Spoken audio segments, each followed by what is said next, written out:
Esther chapitre 4, le verset 13 à 14. Esther chapitre 4, verset 13 à 14. Il est écrit, Mardochée fit répondre à Esther, ne t'imagine pas que tu échapperas seul d'entre tous les Juifs, parce que tu es dans la maison du roi. Car si tu te tais maintenant, le secours et la délivrance surgiront d'autre part pour les Juifs, et toi et la maison de ton père vous périrez. Et qui sait si ce n'est pas pour un temps comme celui-ci que tu es parvenu à la royauté. Amen. Amen. Père, bénis ta parole dans le puissant nom de Jésus-Christ de Nazareth. Amen. Le thème de ce message est intitulé « Sais-tu la raison pour laquelle Dieu rend prospère ses enfants ?» Sais-tu la raison pour laquelle Dieu rend prospère ses enfants? Le Dieu que nous servons, il est un Dieu qui bénit, il est un Dieu qui élève. Il est un Dieu qui a la volonté de bénir ses enfants dans le domaine financier, de les élever financièrement, les rendre grands et puissants dans le domaine financier. Et lorsque nous sommes en train de parler de la prospérité financière, il ne s'agit pas de quelques millions qu'on a dans le compte. Il ne s'agit pas de se démerder de bâtir une maison et dire que je suis chez moi. Se démerder pour avoir un moyen de déplacement contre lequel on se bat tous les jours pour assurer l'entretien. Il ne s'agit pas de ça. Quand on parle de la prospérité même, c'est quelque chose, ça dépasse quelques millions. Dieu, il a dit qu'il est le propriétaire de l'or et de l'argent. Et pourquoi il n'est pas capable de bénir ses enfants à outrance? Pourquoi? Il a la volonté de bénir, d'élever des gens. Mais le problème est que les enfants de Dieu ne savent pas la raison pour laquelle Dieu les bénit financièrement. Ils n'ont pas la compréhension de la raison pour laquelle Dieu peut se lever et plonger quelqu'un dans l'abondance financière. Et du fait que nous ne comprenons pas, les chrétiens ne comprennent pas les mobiles de la prospérité financière que l'Éternel donne, ça fait que même si Dieu a prévu d'élever certains à une dimension donnée dans le domaine financier, cette élévation-là s'attarde. Cette élévation-là ne vient pas. Même parfois, durant toute leur vie, ils ne voient pas cette élévation. Parce qu'ils ne sont pas dans la mentalité de l'Éternel. Ils n'ont pas la compréhension de la prospérité financière que l'Éternel donne. Les mobiles, la raison pour laquelle Dieu accorde cette prospérité, ils n'ont pas cette compréhension. Ils ne sont pas dedans. Ils ne savent pas pourquoi Dieu donne cela. Dieu a envie de changer le niveau financier de certains, le niveau auquel ils sont. Et ils pensent qu'ils sont riches, ils ont de l'argent. Dieu veut les changer de niveau, les amener dans une autre dimension de la prospérité financière. Mais Dieu les regarde. Il voit qu'ils n'ont pas compris ce que c'est que la prospérité financière de l'Éternel. La raison pour laquelle Dieu bénit, Dieu élève dans le domaine financier, ils n'ont pas la compréhension, ils ne savent pas le but pour lequel Dieu, lui, il élève ses enfants. Dieu a un objectif. Lorsque il décide de bénir l'un de ses fils, l'une de ses filles, lorsqu'il décide de pousser quelqu'un dans la grandeur financière, dans l'abondance financière, l'Éternel Dieu, lui, il a un but, un objectif qu'il poursuit. Dieu veut nous bénir. Dieu veut te bénir Mais il veut d'abord que nous puissions comprendre les raisons pour lesquelles il veut le faire. Sa préoccupation majeure, c'est que nous puissions saisir la raison pour laquelle il veut nous bénir, la raison pour laquelle il veut nous élever. Alléluia. Dieu veut nous bénir. Dieu veut nous bénir. Mais il veut également que nous puissions savoir ce dans quoi nous allons investir, l'argent qu'il va nous donner, la bénédiction financière, l'abondance financière qu'il va libérer dans nos vies. Il veut que nous puissions prendre conscience dans ce dans quoi nous allons investir cet argent. Ça préoccupe Dieu. Parce que la bénédiction de Dieu n'est pas comme la bénédiction du diable, qu'on gaspille. Non, ce n'est pas comme ça. Dieu veut mettre à notre disposition de l'argent. Mais il veut savoir ce dans quoi nous voulons investir cela. Et si nous ne savons pas pourquoi Dieu nous bénit, nous pouvons investir cela dans n'importe quoi. Si Dieu nous positionne pour la prospérité financière dans son royaume, c'est pour que nous puissions servir sa cause. La raison capitale, c'est ça. Si Dieu nous positionne dans la prospérité financière, dans l'abondance financière, c'est pour que nous puissions servir son royaume, servir sa cause, avec l'argent qu'il nous donne. C'est important. Nous devons comprendre cela, que si Dieu bénit, c'est pour servir son royaume. Mais voilà que le peuple qu'il nous donne, le peuple que nous avons, nous ne sommes pas capables de mettre cela à son service. Comment il va nous remettre encore l'abondance, ce qu'on appelle même l'abondance financière? Comment va-t-il mettre à notre disposition ce que nous appelons l'abondance financière? Déjà dans les petits tests, on a échoué. Et qui va nous confier de grandes choses? C'est ce que la parole de Dieu nous dit. Si déjà dans les petites choses nous sommes infidèles, qui va nous confier de grandes choses? Ce qui est pour autrui, nous sommes infidèles dedans. Qui va nous confier pour nous-mêmes? Nous allons tout dilapider. On n'a pas peur de ce qui appartient à l'autrui. Et nous dilapidons ça. Qui va nous confier ce qui est pour nous-mêmes? Donc, Dieu, son objectif en bénissant financièrement ses enfants, c'est pour servir son royaume. C'est pour mettre cela à son service à lui. Ce n'est pas pour nous. Et c'est ce que les gens n'ont pas compris. Et dans Esther, chapitre 4, le verset 14, c'est ce que Mardoché est en train d'essayer de rappeler à Esther. C'est ce qu'il essayait de rappeler à Esther. Dieu a élevé Esther, l'a positionnée dans la royauté. Pour qu'elle soit la femme du roi, Esther pense que c'est pour elle. Esther pense que c'est parce qu'elle est belle. Esther pensait que non, c'est pour sa cause. Non. Non. Mardoché lui a rappelé cela.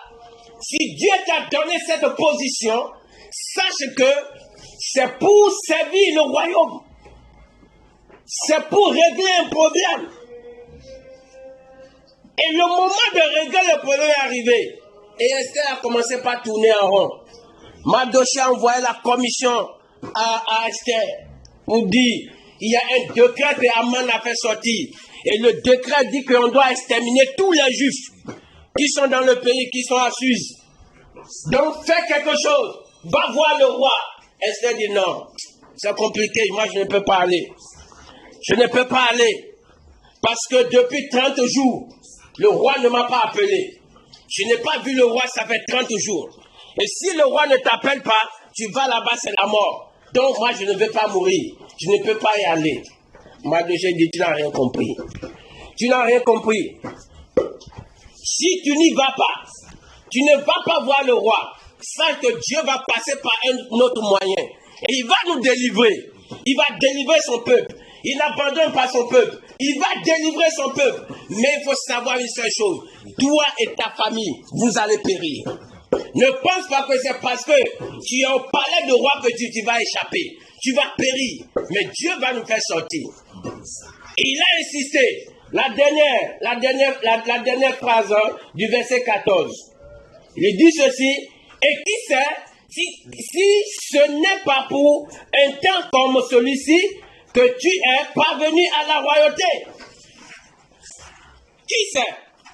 C'est pour dire que il faut comprendre que c'est à cause de cette situation que Dieu a permis que tu occupes la position que tu es en train d'occuper.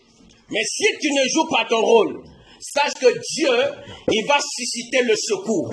Mais toi, tu vas périr. Avant que la situation-là ne se produise, Dieu lui a déjà vu ça. Que cette situation va arriver. Et la porte par laquelle il va passer pour délivrer son peuple, c'est cette porte-là qu'il a déjà créée, qui est Esther, qu'elle a positionnée dans le palais du roi. Mais elle n'a pas compris la raison pour laquelle elle était là. Elle n'a pas compris. Et c'est la même chose aujourd'hui. Dieu positionne des gens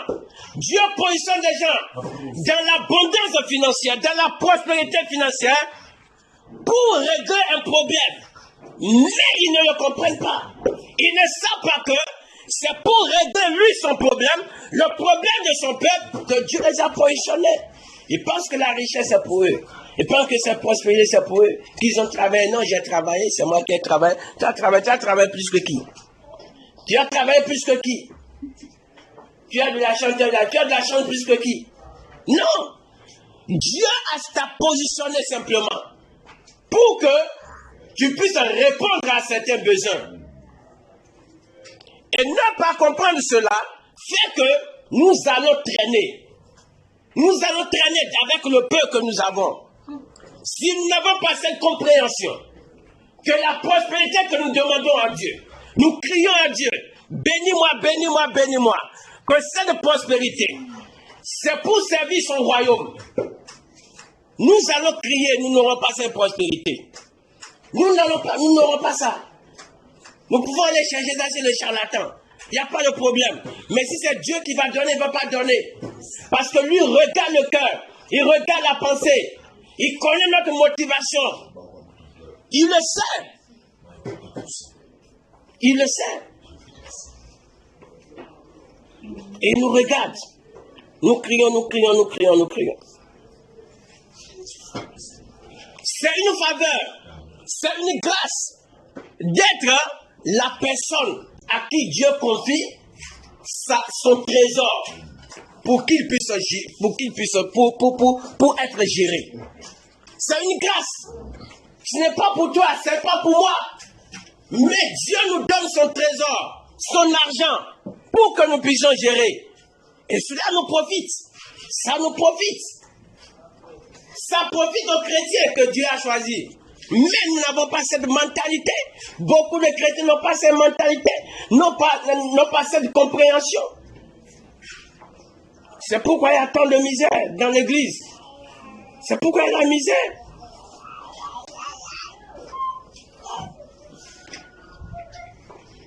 Nous devons changer de mentalité. Nous devons revoir notre motivation. Si nous sommes en train de demander à Dieu, bénis-moi, bénis-moi, nous devons changer de mentalité. Nous devons changer de mentalité. Dieu ne nous donne pas l'argent dans le christianisme pour que nous puissions bâtir des maisons un peu partout dans le monde. Ce n'est pas ça. Avoir des immeubles dans toutes les capitales, dans toutes les capitales du monde entier, j'allais dire même. Dieu ne nous donne pas la prospérité pour qu'on puisse avoir des maisons partout dans le monde. Ce n'est pas ça la préoccupation de Dieu. Dieu ne nous donne pas l'argent pour que nous puissions remplir les comptes bancaires. Gardez ça là. Ce n'est pas la raison pour laquelle Dieu nous a donné. On devient un petit roi sur la terre. Personne ne peut te parler, personne ne peut te regarder. Ce n'est pas ça ce que Dieu lui veut. Lui veut des gens qui vont confier la prospérité et qui va utiliser cela pour développer son royaume. Il va investir dans son royaume. C'est ça, c'est cette personne-là que Dieu lui cherche.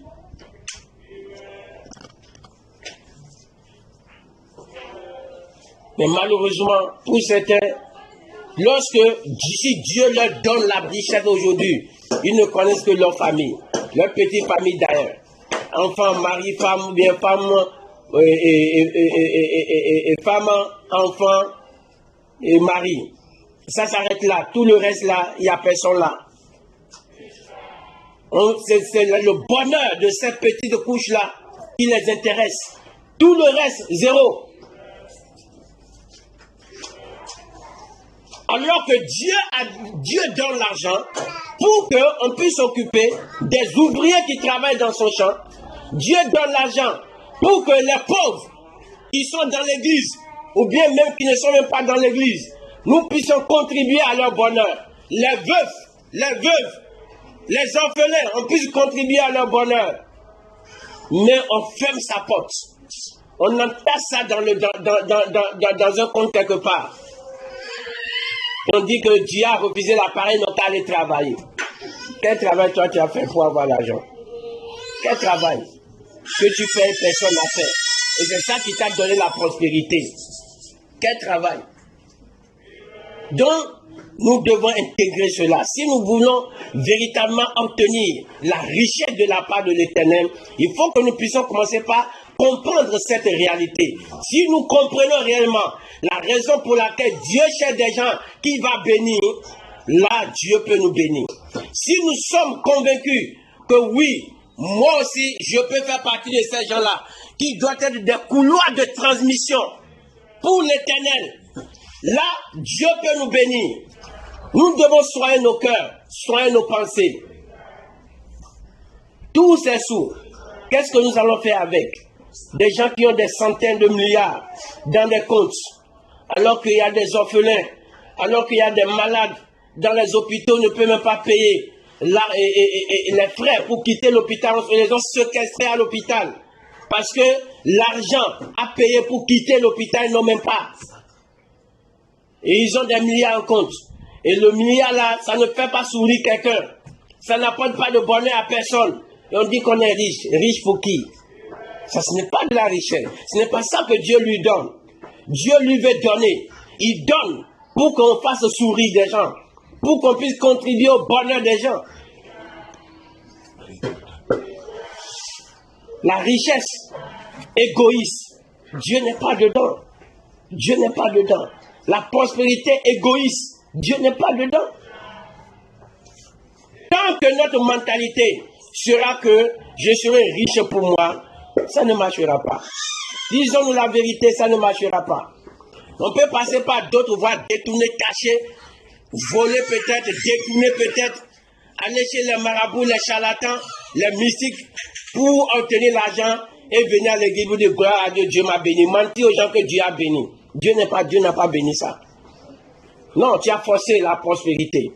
Mais ce que Dieu lui donne, c'est pour servir son royaume. Et ceux qui sont prêts à coopérer avec Dieu, à être des ministres de finances de l'Éternel sur la terre, ce sont ceux-là que Dieu bénit. Ceux qui ont ce cœur, qui ont cette mentalité, ce sont ceux-là que Dieu bénit.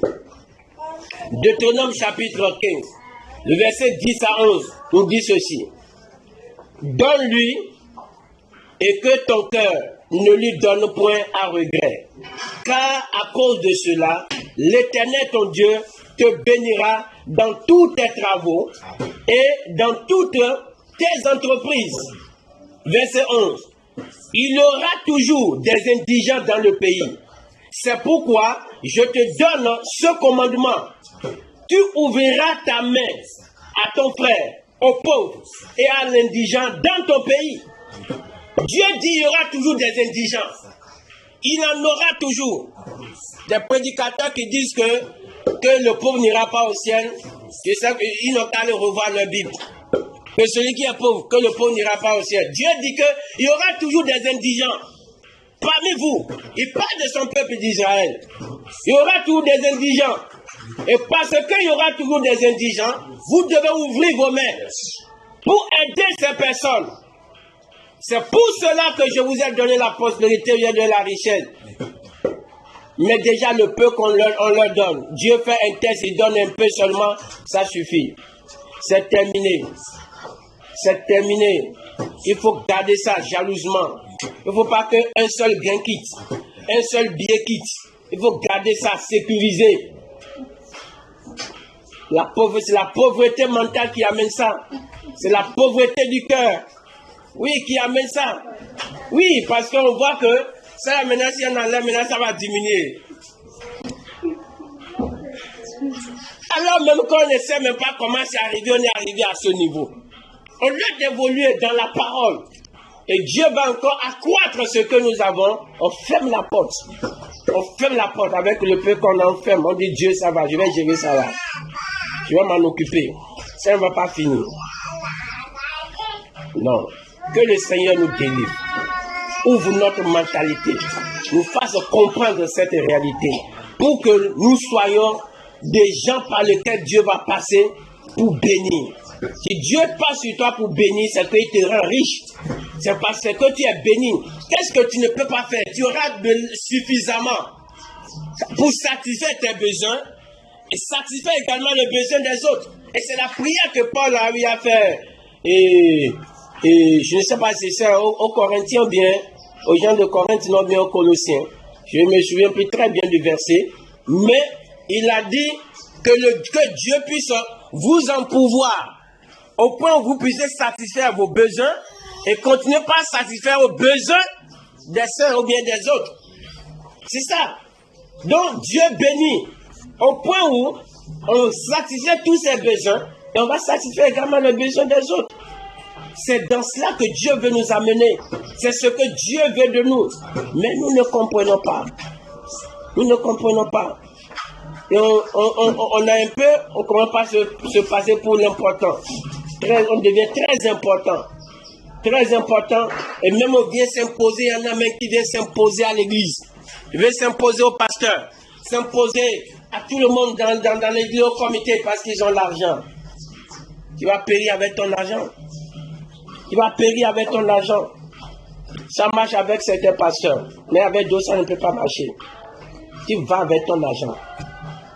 Et je vais voir si Dieu va souffler dedans là ce que ça va devenir. Dieu souffle dedans, c'est fini. Mais si Dieu ne souffle pas dedans, là, il faut aller avec. Et faire ta vie avec. Va commander là où tu vas commander. Nous, on suit la parole. Les fondements des apôtres. On ne va pas glisser à cause de l'argent. Non, jamais. On ne va pas glisser. Si Dieu te bénit, tu ne veux pas faire. Dieu va susciter d'autres personnes. Dieu va susciter, c'est ce que Dieu dit, et ce que Mardoché dit à Esther. Si tu ne veux pas faire ce pourquoi on t'a donné la chose, il n'y a pas de problème, va-t'en. Reste dans ton cœur. Mais Dieu va trouver une autre personne qui va jouer le rôle. Qu'on te demande de jouer, tu ne veux pas jouer. Dieu va trouver une autre personne, il va jouer le rôle.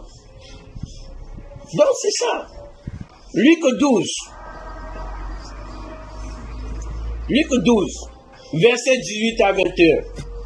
L'attitude de cet homme, le riche insensé, son attitude, c'est l'attitude typique de ceux-là qui n'ont pas compris que Dieu nous bénit, ou bien Dieu cherche des gens à bénir pour qu'ils soient des bénédictions pour d'autres personnes. C'est leur attitude typique. Luc 12, verset 18 à 21. Il n'en est ainsi de celui qui amasse des trésors pour lui-même et qui n'est pas riche pour Dieu. Jésus dit ensuite à ses disciples, c'est pourquoi je vous dis, ne vous inquiétez pas, pour votre vie, de ce que vous mangerez, ni pour votre corps, de quoi vous serez vêtus. La vie est plus que la nourriture et le corps plus que le vêtement. Tu es où ça? Luc 12, verset 18 à 21. Oui, 18 à... Ok. Non, c'est pas ça. Voici, dit-il, ce que je ferai. Voilà. J'abattrai mes grenouilles. J'en bâtirai de plus grands. J'y amasserai toute ma récolte et tous mes biens. Et je dirai à mon âme, tu as beaucoup de biens en réserve pour plusieurs années. Repose-toi, mange, bois et réjouis-toi. Mais Dieu lui dit, insensé, Cette nuit même, ton âme te sera redemandée. Et ce que tu as préparé, pour qui cela sera-t-il? Il en est ainsi de celui qui amasse des trésors pour lui-même et qui n'est pas riche pour Dieu. C'est ça. Ceux qui ne sont pas riches pour Dieu, leur richesse là, ce n'est pas pour Dieu. Pour servir la cause de Dieu. Ce n'est pas la cause de Dieu, ce n'est pas seulement l'église. Je ne dis pas qu'il faut donner à toujours donner au pasteur là, ou bien amenez-moi l'argent, donnez-moi l'argent. C'est là où on est en train de travailler pour Dieu. Ce n'est pas ça. Quand riche pour Dieu, c'est tous ceux-là qui sont dans les besoins, les orphelins, les malades, tous ceux-là, les indigents, tous ceux-là sont pour Dieu. Tous ceux-là sont pour Dieu. Donc, si ta richesse n'est pas pour faire du bien à ces gens-là, voilà comment ça se passe. L'argent, Dieu l'a donné, il va aider les gens avec. Il a englouti, il a emmagasiné. Il a dit, je vais abattre mon grenier, je vais encore fabriquer. Mon Dieu. Oui, c'est un peu comme, non, je vais encore créer un autre compte dans l'autre banque là-bas. Comme ça, là, c'est déjà trop rempli. Il faut que je crée encore d'autres comptes. C'est un peu la mentalité. La mentalité, les gens sont à côté, ils ne les regardent pas. Ils sont en train de souffrir, ce n'est pas son problème. Pour lui, il faut emmagasiner. Maintenant, pour lui-même. Il dit maintenant, bon, quand je vais finir de faire tout ça, maintenant, je vais me reposer. Je vais dire, mon âme, repose-toi. Parce que tu as tellement de biens. Il y a tellement de l'argent pour toi. Ce que tu vas manger là, c'est là. Donc, ne t'inquiète plus. Dieu l'a regardé d'une main insensée. Ce soir même là, je vais enlever ton âme. Et ce que tu as amassé là, je vais voir celui qui va manger ça. mais c'est ça. Tu as amassé, non? Je vais t'enlever. Et quand tu vas partir, celui qui va manger ça, tu vas voir. Tu seras là-bas, si tu peux voir, tu vas voir comment ça va se passer. Comment on va couper, on va couper, on va couper. L'oncle là va prendre une partie. Le cousin va prendre une partie. Et les tantes vont prendre une partie. Ce que tu es en train de garder là, c'est ce que c'est devenu. Mais c'est comme ça. Il ne pourra plus réagir. Or, il pouvait partager ça et Dieu va continuer par le bénir. Ça ne va pas faire qu'il va diminuer. Non. Non, on ne sème pas dans la maison de Dieu, ou bien on ne contribue pas au bonheur des gens et on devient pauvre. On ne devient pas pauvre à cause de ça. Lui, il dit, il va garder ça pour lui-même, il sera heureux. Dieu dit, ça ne marche pas comme ça. Donc, si Dieu nous bénit, c'est pour que nous puissions être riches pour lui, contribuer à son œuvre, contribuer à l'amélioration de la vie de notre environnement. Les gens sont dans les quartiers, tu vas voir, leur étage là, c'est tellement joli, mais dans l'avant là, on va voir comment on souffre avant de rentrer dans l'avant. Et lui, là, qu'on voit comme ça, il est toujours dans ça, 4x4 bien élevé, il peut passer dedans. Il ne va jamais envoyer un seul camion de sable. Non, ça lui coûte déjà trop cher. Un seul camion de sable, ça coûte trop cher. Comment il va mettre ça dedans? Et ces gens-là vont marcher dessus. Ça lui fait mal. Et ça, c'est richesse, ça là. Ce n'est pas de la richesse, ce n'est pas de la prospérité. Ce n'est pas de la richesse, ce n'est pas de la prospérité. Donc, nous bloquons, nous devons savoir qu'il y a beaucoup de personnes qui sont bloquées à cause de cela. Et parce qu'ils pensent que l'argent qu'ils ont, c'est pour eux. Or, l'argent là, ce n'est pas pour eux. Ils ne passent qu'à leur petite famille. Quelques membres de leur famille, ça s'arrête là. Leur préoccupation, c'est comment avoir des immeubles un peu partout, je l'ai déjà dit. Leur préoccupation, c'est comment avoir des comptes bancaires partout dans le monde. Ce n'est pas ce que Dieu veut pour nous. Nous devons rentrer dans la compréhension de Dieu, l'objectif de Dieu, la vision de Dieu. Et si nous sommes dedans, Dieu va nous bénir. C'est en fait l'essentiel de ce message. Si nous sommes dans la vision de Dieu, nous comprenons la raison pour laquelle Dieu cherche des gens qui vont bénir. La raison pour laquelle Dieu bénit. Si nous comprenons cela, il va nous bénir. Parce qu'il saura que ce que je vais lui donner sera utile. Ça va être utile à d'autres personnes. Ce ne sont pas des gens qui vont confisquer comme des gouvernements africains où on envoie de l'argent, où ça sert. Une seule personne peut couper des centaines de milliards, va s'asseoir dessus. Comme ça ne peut pas rester à la banque, là, on fait des sous-sols. et on met l'argent dedans. On cache l'argent dedans dans une seule maison, une seule personne. L'argent qui va servir à toute la population. Oui, c'est comme ça que certains fonctionnent. La mentalité là encore dans la tête de beaucoup de chrétiens, dans la tête de beaucoup de pasteurs même je vais dire même des pasteurs. Ils ont des milliards, des centaines de milliards. Si c'est en CFA, c'est des centaines. Mais l'argent là, ils gardent ça pour eux. C'est pour eux.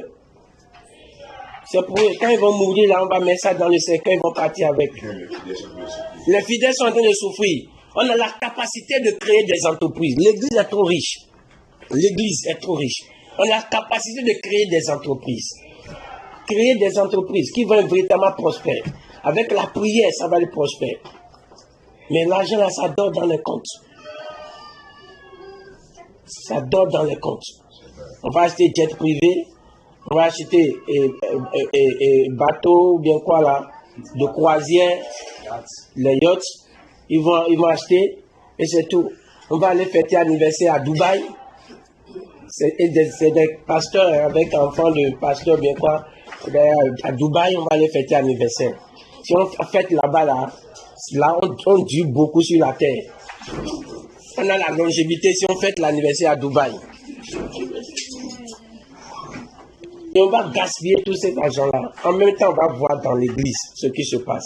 Comment les gens souffrent.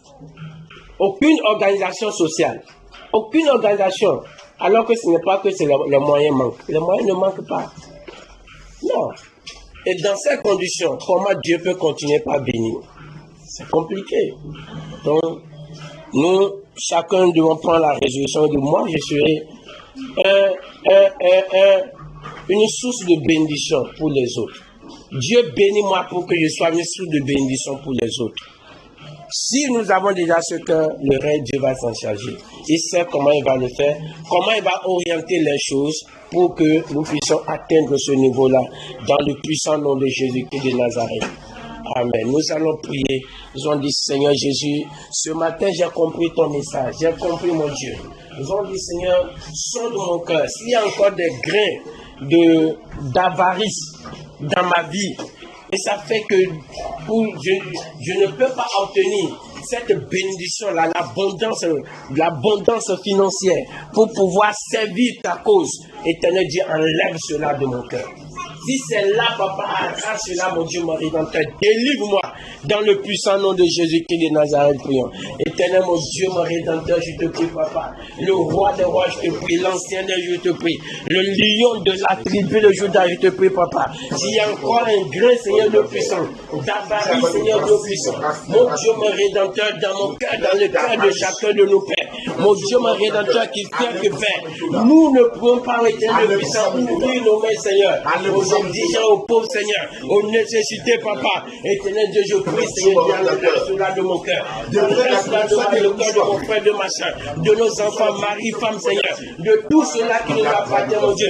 Dans le puissant nom de Jésus-Christ de Nazareth. Et dispose-nous, Père, toi, passé, à pouvoir avoir ce cœur généreux, Père, toi, passé. Le cœur généreux, papa, qui fait que, mon Dieu, on devient une source de bénédiction pour les autres. Éternel Dieu, je te prie, papa. Éternel, ouvre nos cœurs, éternel des armées, dans le puissant nom de Jésus-Christ de Nazareth. Éternel des armées, nous te disons merci. Reçois la gloire, l'honneur, mon Père. Reçois l'adoration, papa, dans le puissant nom de Jésus-Christ de Nazareth. Amen. Père, nous te disons infiniment merci. Merci, papa, parce que je sais, papa, tu as un projet, Seigneur, un projet de l'abondance financière, de prospérité financière, pour la vie de chacun de nos pères, toi, passé. Et la raison pour laquelle tu nous essaies de nous faire comprendre les conditions dans lesquelles nous serons pour pouvoir obtenir cette abondance financière. Éternel, nous te disons merci. Que ta main surnaturelle maintenant intervienne dans la vie de chacun. Que tout ce qui est en ça, Seigneur Dieu, Dieu Tout-Puissant, ôte les papas. Donne-nous ce cœur généreux, Père, toi, passé. Ce cœur de compassion. Éternel, donne-nous cela, mon Dieu, mon Rédempteur, afin que, Éternel des armées, nous puissions être vraiment des couloirs, Père, toi, passé, de bénédiction pour le monde entier, papa, pour ton église, Père, toi, passé, pour ton évangile, Seigneur Dieu, dans le puissant nom de Jésus-Christ de Nazareth. Éternel des armées, nous te disons merci au nom de Jésus-Christ de Nazareth. Amen. Amen.